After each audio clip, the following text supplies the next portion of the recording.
Now, here's the thing that kind of takes the shine off of all of this for me.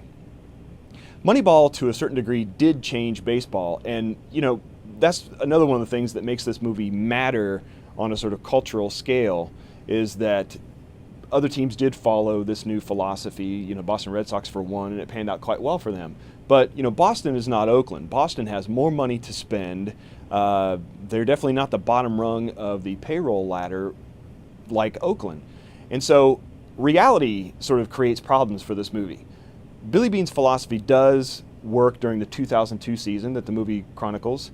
It gets them back to the playoffs in 2006, but in those playoffs, they were swept in the championship series by the Detroit Tigers.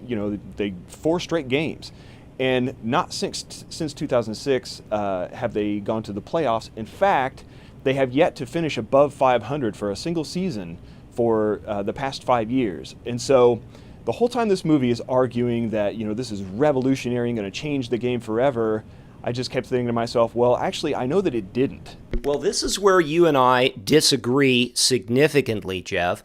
Moneyball isn't about baseball. It isn't really about winning. It's about how you play the game, whether it's the game of life or it's the game of baseball. And I know that sounds trite. We tell our children that it's not necessarily winning, or that winning isn't the only thing that matters. It's how you play the game. I think Billy Beane starts off, and at one point in the movie, the Billy Beane character played by Brad Pitt says, it really doesn't matter what we do here or how we do it. What matters is if we win the last game of the season, and he's referring to the World Series. And that's true, I guess, on one respect, if you want to achieve immortality on some amazing level and receive all the accolades that the game has to offer. But I think that he realizes, and I think that anyone watching it will also realize, that that just isn't necessarily true. That achieving a measure of success, whether it be winning or whether it be just proving that it can be done, is enough. And also risking everything for that ideal, and playing the game the way you think it ought to be played, and having an impact on the game in a way that no one or very few have had in the past. And this is achieved in Moneyball in a number of ways. A lot of people, I think critics included, are going to criticize the flashbacks in the movie that flash back to the Billy Beane character as he's playing baseball. And they're saying, well, why did they do that?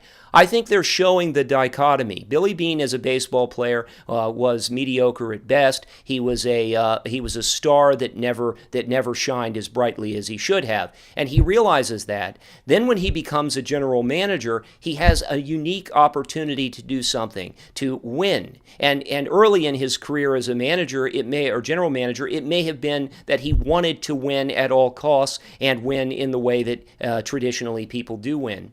But at some point, and this movie chronicles it well, Billy Beane changes. He understands what happened in his career like few players probably ever have, and then he comes up with this idea that he's going to do something that may change the game. And when you say it's a sea change in how baseball is done, it was.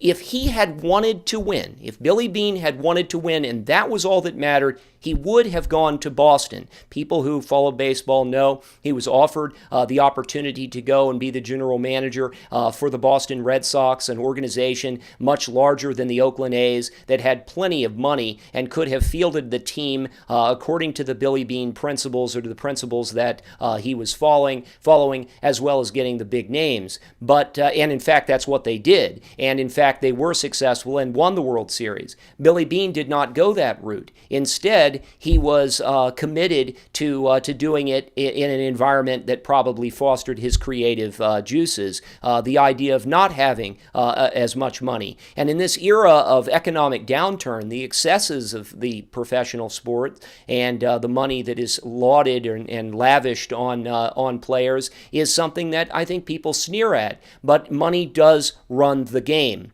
But, there could be another way. And Billy Beane proves it. And I think just because he didn't win, just because the team has not been perennially successful, does not mean that the message of the movie is any less than it is. And that is that it's okay to fail as long as you're playing the game the way you want to. And it's okay to be afraid of failure, but you can't allow it to cause you to go into a state of paralysis. I think there's a whole lot of talk about baseball versus actual baseball action, and so even some sports fans might be a tad bored by this. If you're not a sports fan, I'm not sure how much you're going to like this movie. It's so much about the game and the mythology and the business around it that you get kind of bogged down if you're not already interested in those things. But enter Karis Dorsey, enter Billy Bean's personal failures and those sorts of things, and it is going to make you care to a certain degree. In the end, this is not just about how baseball teams value players. This is about how Billy Bean and all the rest of us value ourselves. And on that level, it works incredibly well. I'm just not sure it's going to be exciting enough for a lot of people. And so I give it a big fix with that warning attached. You may not like it as much as I did. Well, it's true. We're baseball fans, and baseball fans are going to like this movie. There's a lot of baseball technical talk, but even if you don't like baseball, it's a lot of fun to watch.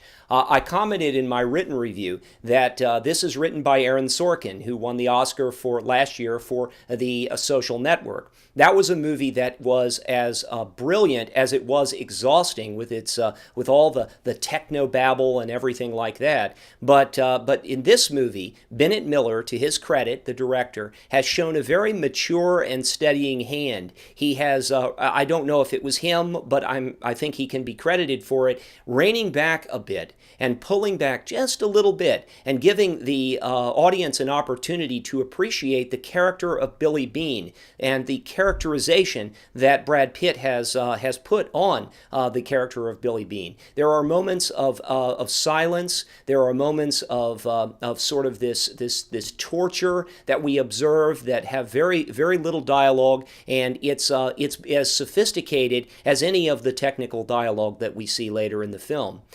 This is a very, very good film, and I give it a very big fixed rating. Another film that's out this weekend is The Killer Elite, and I would say that it's completely the polar opposite of Moneyball. I know Jeff did not catch The Killer Elite, or Killer Elite, not to be confused with the 1975 Sam Peckinpah film called The Killer Elite, although they share some very minor similarities in that assassins are involved. The movie stars Jason Statham, and I would say that ordinarily it would be any other Jason Statham direct-to-DVD type movie. I mean, we've recently had one called Blitz that Jason Statham did, and it went directly to the streaming services and DVD. This movie, the only reason it's probably getting a theatrical push is that the acting involved includes Clive Owen as well as Robert De Niro, and that's of note. And certainly those two actors can carry a theatrical release.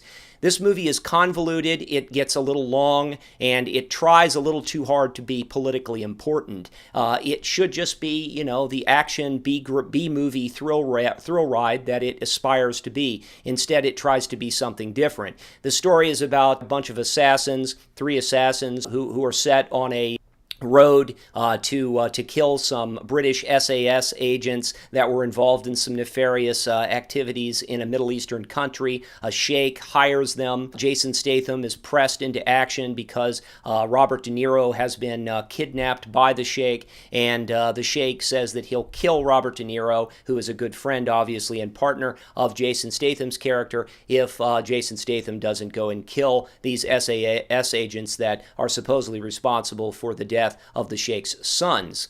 It's all about honor and a bunch of other nonsense. I think there's a shadowy organization called the Feathermen that then employ Clive Owen in order to combat the assassins. And there's a movie called Tinker Tailor Soldier Spy. I believe I got that right, coming out. And from what I've heard, that's going to be the spy movie of the season. Killer Elite is not. I'm going to say I didn't get my fix from Killer Elite, but I can say that it would be an above average direct-to-DVD offering, not because of the casting, but because of the ambition of the director, which I think is a little too much for the material, but would certainly be a surprise if you discovered it on DVD. Well, you've been watching the Film Fix, this remote version. I'm sitting here in my editing suite. I put up my little pocket camera, and I've got my Zoom recorder, and I'm recording audio. Jeff recorded his portion of this show at Gainesville State College, up where he lives. Usually we do this on the street at Atlantic Station immediately following a movie, but we couldn't do that this week. So this unique visual scope and technique that we're employing is something new, and we'd like to hear from you and tell us whether or not you like what you see here today. As always, you can read our reviews. You can watch clips from the show as well as from past shows at dailyfilmfix.com, where you can feed your movie addiction.